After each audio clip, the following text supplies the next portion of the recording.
अवधूत चिंतन श्री गुरुदेव दत्त. माझ्या सर्व साधक बंधू भगिनींनो, आपण वामनराज प्रकाशनची पुस्तके वाचण्याचा हे सुरू केला आहे. सध्या आपण परमपूज्य शिरीषदादा लिखित हिरण्य योग एक अभ्यास हे पुस्तक वाचत आहोत. आज आपण विहारशुद्धीचा दंडक हे प्रकरण पाहूया.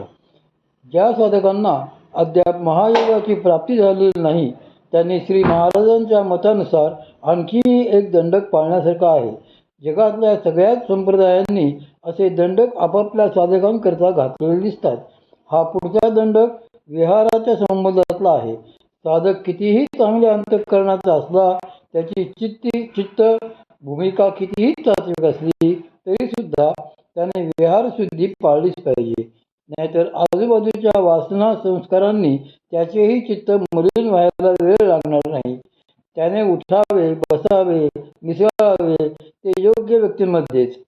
भक्तिशास्त्राचे नियम सांगताना भक्ताचार्य देवर्षी नारदांनी नारद भक्तिसूत्रामध्ये या विहाराच्या संदर्भात 2 सुंदर सूत्रे घातलेली आहेत.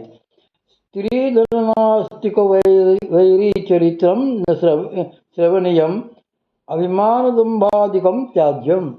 कोणत्याही साधकाचे चित्त मलिन होण्याचा मागची ही सगळ्यात महत्त्वाची अशी कारणे आहेत.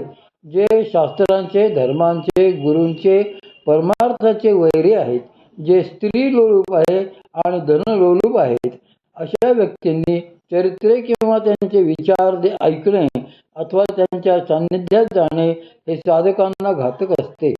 असे झाले तर त्यांचे चित्त मलिन व्हायला वेळ लागत नाही. अभिमान, दंभ वगैरे वाढू नयेत म्हणून विहाराची शुद्धी साधकाने पाळायलाच हवी. आपले संस्कारही आपण शुद्ध राखलेच पाहिजेत. रोज कोणत्या संस्कारात आपण राहतो, कोणते नवीन संस्कार ग्रहण करतो याचीही काळजी घेतली पाहिजे. आपल्यावर जर सात्विक संस्कार होत असतील तरच चित्तमालिन्य कमी होईल. म्हणून साधकांसाठी हे आवश्यक नियम सांगितलेले आहेत. यम, नियम आणि वैराग्य. त्याचबरोबर जे महायोगाचे साधक आहेत, ज्यांना सद्गुरुकृपा प्राप्त झालेली आहे, त्यांच्यासाठीही शास्त्रांनी एक नियम सांगितला आहे. त्यांनी यम नियम पाळून साधन करावे आणि वैराग्याकडे लक्ष द्यावे. याकरता माऊली म्हणतात की वीतरागते सारिका जोडून ठेविला सखा. साधकांनी नेहमीच वैराग्यासारखा सखा जोडून ठेवावा. तोपर्यंत आपल्याबरोबर नांदत असतो, तोपर्यंत स्खलनाची भीती उरत नाही, तोपर्यंत आपण साधनेच्या मार्गावर टिकून राहतो आणि आपला संवेग उत्तरोत्तर वाढत जातो. पण वैराग्याच्या बाजूने जर साधक ढिला राहिला तर मात्र सगळेच प्रश्न उत्पन्न होतील. सिद्धांसाठी देखील एक नियम महायोग शास्त्राने सांगितला आहे. जे साधना सिद्ध असतील त्यांना जर का या हिरण्य योगातही स्थिर व्हायचे असेल तर त्याने स्वप्नातही जागृत राहून कालाचे उत्क्रमण करावे. श्री महाराजांनी म्हणूनच सिद्धांना स्वप्नातही जागे राहायला सांगितले आहे. यावर सद्गुरू श्री गोरक्षनाथ महाराजांच्या सुंदर शब्दी आहेत. त्या शब्दींमधून त्यांनी हिरण्य योगाच्या याच नियमाचे स्पष्टीकरण केलेले आहे. त्यापैकी एका शब्दीमध्ये ते म्हणतात की न्यंद्रा कहे मैं अलिया बलिया, ब्रह्मा विघ्न महादेव चलिया.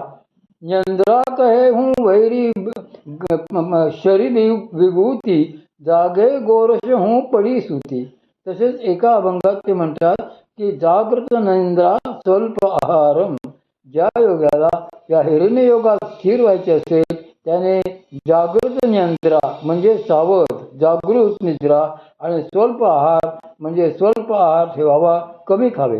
विशेषतः साधकांनी रात्रीच्या वेळी शक्यतोवर काही खाऊ नये. साधक रात्रीच्या वेळी जितके कमी खाईल तितकाच तो सकाळी ब्राह्ममुहूर्तावर साधनेच्या वेळी ताजातवाना राहील. त्याचे मनही प्रसन्न राहील आणि त्याचे साधनही चांगले होईल. जागृत निद्रा ठेवणे म्हणजे साधकांनी निद्रेतही जागे राहणे. आपल्यामध्ये आणि महात्म्यांमध्ये एक फार मोठा फरक असतो. आपण जागृत असतानाही झोपत असतो आणि महात्मे मात्र निद्रेत असताना देखील जागृत असतात. महात्मे जरी वरवर पाहता निद्रेत दिसले तरी ते त्याच वेळी आतून पूर्णतया सावध असतात. निद्रा कसा प्रभाव करते हे त्यांना जाणवत असते. जे काही स्वप्न पडत असते ते स्वप्न हे महात्मे डोळसपणे बघत असतात, म्हणून झोपेतही ते पूर्ण जागेच असतात. हिरण्य योगात सिद्धांसाठी हेच साधन सांगितले आहे. अन्यार्थ स्वप्नातील भेसळ. श्री महाराज चतुर्थ मुद्रिकेत सांगतात की मागील अध्यायी यथार्थ अपार्थ ऐसे द्विविध स्वप्न बोलिले निश्चित, परंतु तिसरे अन्यार्थ स्वप्न आहे. ही चौथी मुद्रिका स्वप्ने भगवत अनुग्रहा नामक आहे.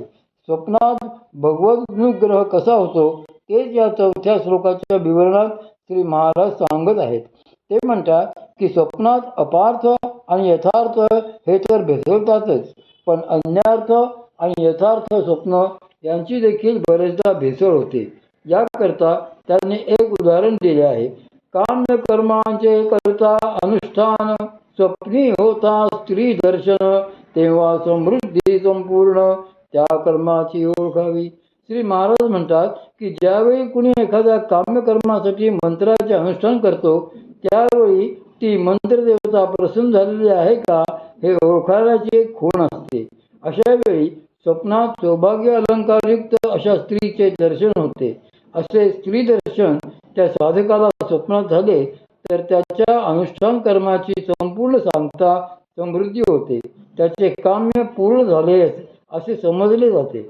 आता गंमत अशी आहे की यथार्थ आणि अन्यार्थ हे प्रकार यात एकत्र आले आहेत. स्वप्नात स्त्री दिसणे हे त्या अनुष्ठानाची पूर्ती दाखविते. स्वप्नात स्त्री दिसली तर त्याचा अर्थ मात्र अनुष्ठान सिद्ध झाले असा वेगळाच म्हणजे अन्यार्थ होतो. असे येथे अन्यार्थात यथार्थ भेसळलेले असते. अशा प्रकारच्या स्वप्नात स्त्री दिसते पण मंत्रदेवता मात्र दिसत नाही. याचे कारण असे की साधकाचे चित्त मलिन असते आणि चित्ताच्या मलिनतेनेच स्वप्न भेसवते. स्वप्न मार्गदर्शनाचे कारण म्हणून महायोगाच्या प्राथमिक साधकांमध्ये देखील आपणास असे अनुभव आढळतात. साधकाचे साधन जेव्हा सुरू होते तेव्हा सद्गुरूंची कृपा झाल्यामुळे त्याने स्वतःला साधकाच्या हृदयात प्रतिष्ठित केल्यामुळे त्याला मध्य संवेग प्राप्त झालेला असतो आणि म्हणूनच त्याला त्याच्या साधनेच्या सुरुवातीपासूनच स्वप्नाद्वारे सद्गुरु तत्वाचा भगवत तत्वाचा अनुभव यायला लागतो. अनेक वेळा असे दिसते की साधकांना सद्गुरूंनी स्वप्नाद्वारेच मार्गदर्शन केलेले असते, कारण ते हृदयस्थच असतात. पण अशा प्रसंगी ते प्रत्यक्षच प्रगट का होत नाहीत असाही प्रश्न कोणाला पडू शकेल. याचे सरळ उत्तर हेच असते की साधकाचा संवेग तीव्र नसतो आणि त्याचे चित्तही तेवढे शुद्ध नसते. या दोन्ही गोष्टी नसल्यामुळे त्याच्या ठाई प्रत्यक्ष दर्शनाची पात्रताच नसते आणि म्हणून ते त्याच्यासमोर प्रगट होत नाहीत. अशा स्थितीत त्यांना मार्गदर्शनासाठी सोपे होण्याकरता एकच मार्ग असतो. ही जी इहपरलोकाची संधी असते, जिला आपण स्वप्न म्हणतो, त्यातूनच ते साधकाच्या स्वप्नात शिरतात आणि त्याला जे काही सांगायचे असेल ते सांगतात. अर्थात अशा वेळी देखील तो साधक जर शुद्ध सत्वचित्तयुक्त असेल तरच त्याला सद्गुरूंचे सांगणे जसेच्या तसे कळते. पण तोच जर मलिन सत्वयुक्त असेल तर मात्र त्याचे ते स्वप्न भेसळलेलेच असते. या संबंधात अनेक उदाहरणे देता येतील. खुद्द श्री महाराजांच्याच चरित्रात असा एक गमतीचा प्रसंग आलेला आहे. त्यांचे बापूगडी हरिदास नावाचे एक अनुग्रहित होते. श्री महाराज एकदा त्यांच्या स्वप्नात यतिवेशाने गेले आणि त्यांना त्या स्वप्नात ज्ञानेश्वर नामाचा मंत्र दिला. कालांतराने पुढे त्यांना श्री महाराजांनी प्रत्यक्ष स्मरण करून देत सांगितले होते की मी तुला स्वप्नात चतुराक्षरी मंत्र दिला होता. परमपूज्य श्री मामांच्याही चरित्रात अशा अनेक हकीकती आलेल्या आहेत. स्वप्न ही प्रक्रिया नेमकी कशी होते हे लक्षात यावे म्हणून मुद्दाम मी त्यातली एक हकीकत येथे सांगतो. तुळशीसाठी गोपाळ कृष्ण. भिलाईला आमचे एक साधक गुरुबंधू आहेत. त्यांच्या बहिणीचे लग्न ज्यावेळी ठरले त्यावेळी परमपूज्य सद्गुरू श्री मामा पुण्यात नसून कुठेतरी बाहेरगावी दौऱ्यावर होते आणि ते कोठे होते हेही त्या मंडळींना माहीत नव्हते. बहिणीच्या लग्नाची बोलणी पक्की करण्यासाठी त्यांचे आई वडील वराच्या घरी गेले. मात्र त्यावेळी यांच्या मनात शंका होती की या मुलाची पत्रिका दाखवून किंवा तसेही हा योग्य आहे की नाही असे काही आपण मामांना अद्याप विचारलेलं नाही. मग त्यांच्या आज्ञेशिवायच हे लग्न कसे काय ठरवायचे? अशा विचारात ते असतानाच त्यांना डुलकी लागली आणि त्यांनी एक दिवा स्वप्न म्हणजे दिवसा उजेडी पडलेले स्वप्न बघितले. त्यांची परमपूज्य श्री मामांवर अतिशय श्रद्धा असल्याने त्यांचे चिंतातूर होणे साहजिकच होते. त्यांनी त्या स्वप्नात असे बघितले की आपल्या घरी कोणता तरी समारंभ चालू आहे. त्यांनी अंगणात जाऊन बघितले तर त्यांच्या लक्षात आले की तेथे तुळशीचे लग्न चालू असून तुळशीला वस्त्रे वगैरेंनी सजवलेले आहे. भटजी तेथे उभे राहून म्हणत होते की चला आता गोपालकृष्णाला आणा, लग्न लागायची वेळ झाली आहे. नेमके त्याच वेळी परमपूज्य श्री मामा आत आले आणि ते या साधकांना म्हणाले की ए पोरा इकडे ये, आमच्या तुळशीला हा गोपाळकृष्ण नको, आम्ही दुसरा गोपाळकृष्ण आणून देऊ, तोपर्यंत धीर धर. तेवढ्यात त्या साधकांना जाग आली. जागे झाल्यावरही स्वप्न तर त्यांना आठवत होतेच. विचार केल्यावर त्यांच्या लक्षात आले की परमपूज्य श्री मामांनी आपल्याला या दृष्टांताद्वारे असे सुचविले आहे तसेच आपण करायला पाहिजे. पण त्यांच्या पुढे मोठे संकट होते की हे आपल्या आईवडिलांना कसे काय सांगावे. ते तर लग्न ठरवायलाच गेलेले होते आणि तेथे पोहोचेपर्यंत यांचाही बराच काळ गेला असता. त्यांना कोठून तरी निरोपही देणे शक्य नव्हते. रात्री त्यांचे आई वडील तिकडून परत आले आणि त्यांनी त्यांना सांगितले की काय झालं कोण जाणे, पण तेथे गेल्यावर मात्र आम्हाला त्यांच्याशी बोलणी करावीत असे वाटलेच नाही. म्हणून काही बोलणी न करताच आम्ही मागावून पळू असे त्या घरी सांगून आम्ही परत आलो. मग धीर येऊन त्या साधकाने त्यांना आपल्या स्वप्नाबद्दल सांगितले. सगळ्यांनी त्यावर विचार करून आम्हाला हे लग्न करायचे नाही असा वराकडे निरोप दिला.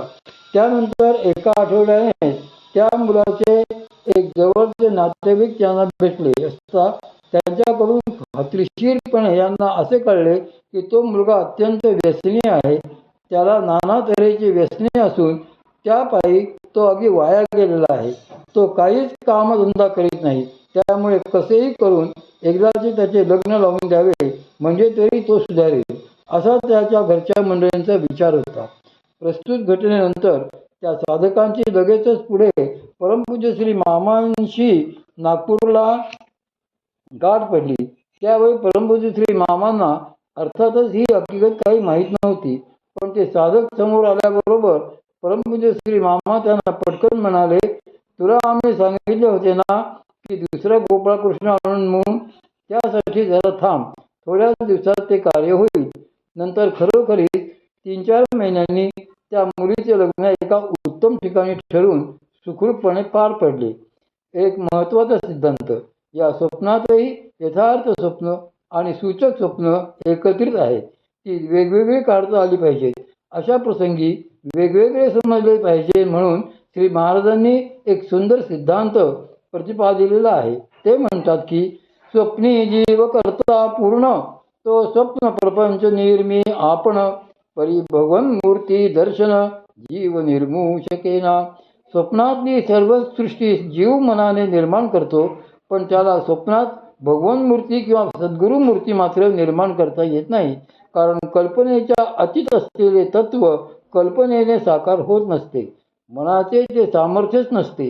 जेव्हा सद्गुरू अथवा श्री भगवंत जीवाच्या स्वप्नात येतात तेव्हा ते स्वतःच आपणहून येतात. ते त्यांचेच सामर्थ्य असते. याचे वर्णन करताना श्री महाराज म्हणतात की परमात्मा सर्वेश्वर तो जागृती माझी घे अवतार, मग तया स्वमी स्वप्नी घ्यावया अवतार, कष्ट काय परती हो. तो परमेश्वर सर्वच जाणतो. तो सर्वांचाच ईश्वर आहे, सर्वांचाच स्वामी आहे. तो जागृतीत अवतार घेतो हे तर आम्ही मानतोच ना. तोच परमात्मा राम म्हणून आला, तोच कृष्ण म्हणून आला आणि पुढे कल्की होऊन येणाराही तोच आहे. मग त्या परमेश्वराला स्वप्नात अवतार घ्यायला काय वेगळे कष्ट पडतात. ज्याला आपण जागृतीतला अवतार म्हणतो तो देखील त्यांच्या स्वप्नातलाच भाग असतो. मग स्वतःच्या स्वप्नात अवतार घ्यायला त्याला काय अडचण आहे. शरीरांतर ईश्वर चेतन, तेची स्वप्नाचे अधिष्ठान, या लागी हृदयस्थ परमात्मा आपण, अनध्यस्त विवर्तते हे स्वप्नी प्रगटे. ईश्वराचे प्रगटणे येथे श्री महाराज अगदी स्पष्ट सांगतात की शरीरात जे ईश्वर चैतन्य आहे, जे ईश्वरामुळे चेतना आहे, ते स्वप्नाचे अधिष्ठान असते.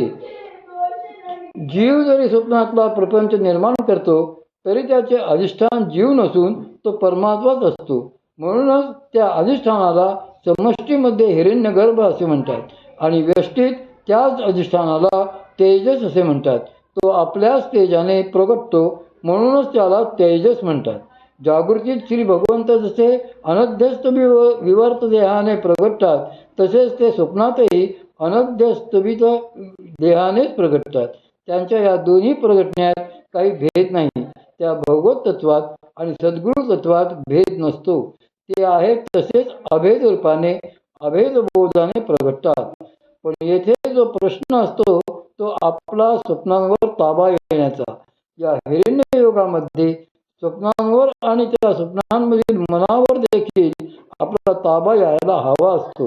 तसा ताबा जर आला तर कालक्रम ओलांडता येतो आणि त्यामुळे भूत भविष्यही जाणता येते. तसेच दुसऱ्यांच्या वासनांवर संयम करून त्याचे भोग, त्यांचे कर्म, त्याची भोगस्थिती जाणता येते. वासना संस्कारात प्रवेश. पण माऊलींनी अशा कुणाच्या वासनांमध्ये प्रत्यक्ष पडण्याची वेळ येऊ नये यासाठी कर्मे जाणण्याचा आणखी एक सुरेख उपाय सांगितला आहे. ते म्हणतात की तरी जाणजे झाड फुले का माणसा जाणजे बोले, युभोगे जाणजे केले पूर्वजन्मीचे. एखाद्याचे कर्म जाणण्यासाठी त्याच्या वासना संस्कारावर संयम करू नये असेच माऊली सांगतात. त्याऐवजी या जन्मात त्याच्या वाट्याला जे कर्मभोग आलेले असतात त्यांच्यावर संयम करावा, म्हणजे त्याचे पूर्वसंचित काय आहे ते कळते असे ते म्हणतात. भोगे जाणजे केले पूर्वजन्मीचे. एखाद्याच्या वासनांवर संयम केला तर त्याच्या स्वप्नात मनोवाहनाडीने जाता येते अशा योगशास्त्रांचा सिद्धांत आहे. या मनोवय नाड्या आपल्या शरीरातून आपल्या चक्षुमार्गाने बाहेर पडतात. त्या मनोवाह नाड्यांनी एखाद्याच्या सूक्ष्म शरीरामध्ये शिरणे, एखाद्याच्या स्वप्नात शिरणे याला चाक्षुषी विद्या असेही म्हणतात. या विद्येचा भौतिक चक्षुंशी काही संबंध नसतो. हे श्री महाराजांच्या चरित्रावरून स्पष्ट आहे. श्री महाराजांनी अशी स्वप्ने जाणीवपूर्वक साधकांना पाडल्याची उदाहरणे त्यांच्या चरित्रात आहेत. श्री महाराज जरी बालांध होते